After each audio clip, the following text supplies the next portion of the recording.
Buenos días, bienvenidos a un nuevo podcast. Estás escuchando El Director y yo soy Arnau Nogués y aquí se habla de bolsa, de finanzas, de mercados, de todos estos temas.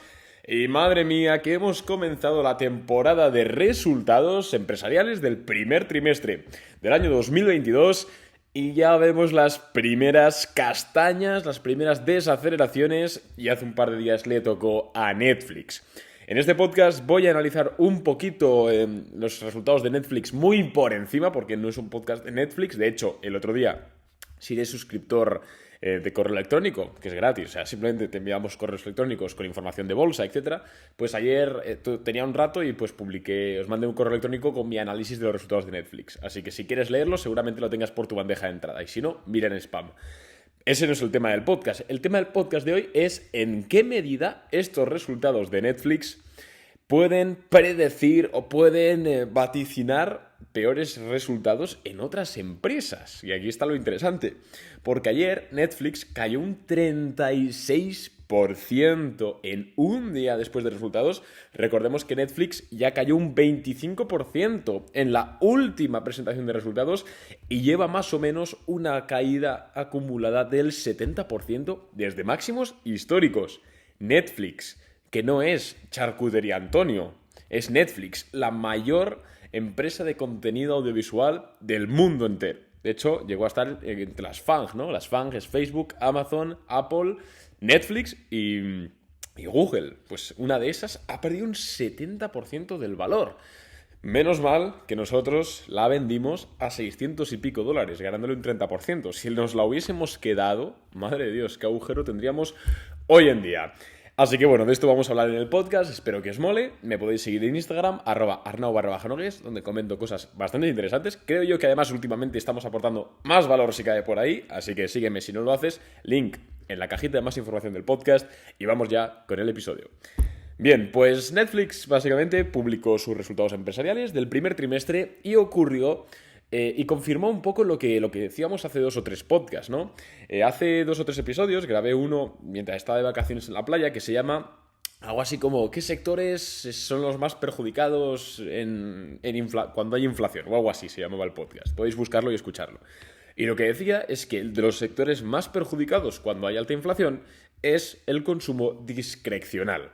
El consumo discrecional no es otra cosa que aquellas empresas que se dedican a venden productos y servicios que son prescindibles, que son pues que no son de necesidad. Por ejemplo, una empresa que se dedique a vender ropa es prescindible. Es decir, cuando hay crisis, cuando la inflación sube, la gente percibe que tiene menos dinero porque sube la gasolina, sube el alquiler, sube la comida. Entonces la gente dice, coño, pues igual este mes no voy a gastar en sudaderas o en zapatos, porque es algo al final que puedo prescindir a nivel de moda. Y otro ejemplo de consumo prescindible, o consumo discrecional, tecnológico en este caso, es Netflix. ¿Qué es lo primero? Haz tú el ejercicio. ¿Qué es lo primero que te quitarías si de repente no llegas a fin de mes? Coño, pues una de las primeras cosas que te quitarías seguramente sea Netflix. Hostia, estás pagando 12 euros al mes por algo que, oye, pues si te lo quitas unos meses no pasa nada. Este es uno de los grandes problemas de Netflix y por el cual también cuando cayó la anterior vez, que también vaticinaban una pérdida, una desaceleración en usuarios, tampoco muchos me preguntasteis si era buen momento para entrar en Netflix, incluso clientes de Boring Capital, y yo os dije que no, porque sinceramente no veo crecimiento en el negocio viendo cómo están las cosas macroeconómicas. Y de hecho, dicho y hecho, quiero decir, en esta presentación de resultados, Netflix ha pasado de decir que ganarán aproximadamente, proyectando un crecimiento de 2 millones y pico de usuarios, a decir que los van a perder 2 millones de usuarios, ¿vale? Así que crecimiento ralentizado, más sumado esto a que ya está cotizando a múltiplos quizás un poco bastante exagerados, y igual al desastre absoluto, ¿vale? Entonces, esa es la parte de Netflix, tampoco voy a profundizar más. Si queréis más información, leed el correo electrónico, que además lo he hecho muy, muy ameno, muy sencillito. Lo importante aquí es, Arnau, ¿en qué medida los resultados de Netflix nos están vaticinando los resultados de otras empresas? Porque ayer, sí, Netflix cayó un 36%, pero es que Facebook cayó un 8%. Facebook. Muchas empresas, de hecho ayer tuvimos un día absolutamente rojo en las tecnológicas, principalmente por esto, porque muchas descontaban, decían, hostia, si Netflix ha caído tanto, imagínate la desaceleración de no sé qué empresa, ¿sabes? Entonces, muchas empresas tecnológicas ayer estaban destrozadas. Por ejemplo, Facebook cayó un 7,7%. Spotify cayó un 11%. Disney, no sé cuánto cayó, pero debió caer también fuerte. Un 5,5%, casi 6%. Bueno, Disney también está casi mínimos de 52 semanas. Como veis, lo importante no es Netflix en sí, porque de hecho, bueno, ya llevamos mucho tiempo sin decir que no hay que estar en Netflix, sino en qué medida los resultados nos están hablando sobre otras empresas. Y aquí yo creo que hay que distinguir dos cosas. En primer lugar, hay que distinguir qué empresas son de consumo discrecional, similar a Netflix, como puede ser, por ejemplo, HBO. No sé si cotiza la filial de HBO, la verdad es que lo desconozco. O pueden ser Disney Plus, por ejemplo. Y que empresas, pese a ser tecnológicas también, no son de consumo discrecional. Y ya no solo eso, sino hay que preguntarse por qué pierde usuarios Netflix. Porque, por ejemplo, Facebook estaba cayendo un 8%. Y yo he leído, ostras, es que si Netflix pierde 2,5 millones de usuarios de pago, ostras, imagínate la desaceleración que habrá tenido Facebook en sus usuarios. Yo aquí no veo el sentido, porque tened en cuenta que Facebook, cuando digo Facebook, incluyo WhatsApp, incluyo Instagram, incluyo Messenger, etcétera, ¿no? Facebook es totalmente gratuito de emplear de cara al usuario. Entonces, este tema de que cuando la renta baja o cuando sube la inflación, la gente este ahorro del que hemos hablado, que hace que la gente se quite Netflix, no hace que la gente se quite Instagram o que se quite Facebook, porque le sale gratis al usuario. Entonces creo que no tiene punto de comparación, sinceramente. Es algo que va totalmente aparte. Entonces creo que este menos 7% de Facebook hoy ha sido algo bastante pretencioso, la verdad, bajo mi punto de vista. Veremos qué hace la semana que viene en resultados Facebook, pero no creo que sean tan desastrosos como los de Netflix. O sea, ni de coña, vamos a hablar en plata. Lo que sí que es verdad que replantearía quizás, bueno, sobre Spotify me habéis preguntado muchos, porque yo personalmente, y sí que es cierto que Spotify tiene más correlación con Netflix, porque claro, eso también es un servicio de suscripción, etcétera, creo que es bastante distinto, y sobre todo no es para que caiga un 11% hoy, cuando ni siquiera sabemos los usuarios. Obviamente los usuarios y el crecimiento de Spotify se va a ralentizar. Esto es evidente, ¿vale? Cuando la inflación sube, pues lo que hemos dicho, ¿no? La gente ahorra más y, coño, no está todo el mundo para pagar 10 euros al mes para Spotify.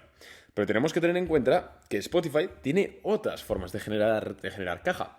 En primer lugar está la monetización de los podcasts, que en Estados Unidos ya está generando bastantes millones de dólares. De hecho, si os acordáis, hace como 7 meses, 8 meses, Spotify pegó un petardazo después de earnings para arriba, principalmente por esto, ¿no? Porque el dato de monetización de los podcasts, aunque tuviesen premium, pero era independiente de los usuarios que pagaban de los gratuitos, se estaba disparando. Entonces, de hecho, esa es una de las razones por las cuales yo tengo Spotify. Porque creo que en 3, 4, 5 años los podcasts van a ser uno de los formatos más consumidos del mundo y Spotify va a ser el líder en tenerlos y también en monetizarlos. Ya está comenzando a hacerlo y por eso mantengo mi posición ahí, a largo plazo. Eso sí, como hemos dicho, ¿no? Al final Spotify tiene otras formas de generar ingresos que Netflix, que es, pues también tiene una versión gratuita, ¿vale? Al final, si tú quieres escuchar música, pero no quieres gastarte el dinero, puedes siempre escuchar publicidad, que quieras que no, es un ingreso para la compañía. De hecho, Netflix dijo en la carta de resultados que estaban planteando hacer esto, hacer una versión gratuita o de precio más reducido a cambio de poner anuncios. Spotify ya lo tiene. Entonces creo que, si bien es cierto que hay una obvia correlación, porque es un servicio de streaming, creo que no es lo mismo. Habrá que ver los resultados, pero vamos, yo Spotify la tengo, me encanta como podcaster y como persona que ha estado en las oficinas de Spotify España. Y joder, son unos tíos de 10, tenéis que ver el equipo que tiene Spotify detrás, lo fuerte que le están dando los podcasts. Y yo, hablando desde mi propia experiencia, que tengo un podcast desde hace muchos años ya, estoy viendo unos crecimientos increíbles y no es solo porque lo haga bien, ¿vale? Obviamente, entre comillas, sino que es porque hay una adopción increíble en los podcasts. Entonces, eso, la verdad es que tampoco tengo mucho más que comentar y simplemente enseñar también la otra cara de la misma moneda, que es los resultados de Procter & Gamble. Procter & Gamble es una empresa de consumo básico, para que nos entendamos. Si no conocéis la matriz, seguramente conoceréis alguna de sus marcas secundarias, por ejemplo, Dodot, Evax, H&S, Gillette, ¿Cuáles más tiene? Ahora no se me ocurre ninguna más. Bueno, que es un empresón, ¿vale? Dover creo que también es suya, no lo sé. Bueno, que tiene un montón de productos, digamos, básicos, ¿no? De que vas al supermercado y pues eso, ¿no? Pues compresas, pues espuma para afeitar, cuchillas, cosas así. ¿Qué ocurre? Que estos productos no son discrecionales, sino que la gente los tiene que comprar sí o sí, es consumo básico. ¿Qué ocurre? Que estas empresas son capaces de repercutir la inflación prácticamente de forma íntegra sobre el consumidor sin ver afectada su demanda. Por eso, Procter & Gamble está casi en máximos históricos, mientras que Netflix, por poneros un ejemplo de consumo discrecional, está en mínimos de 52 semanas.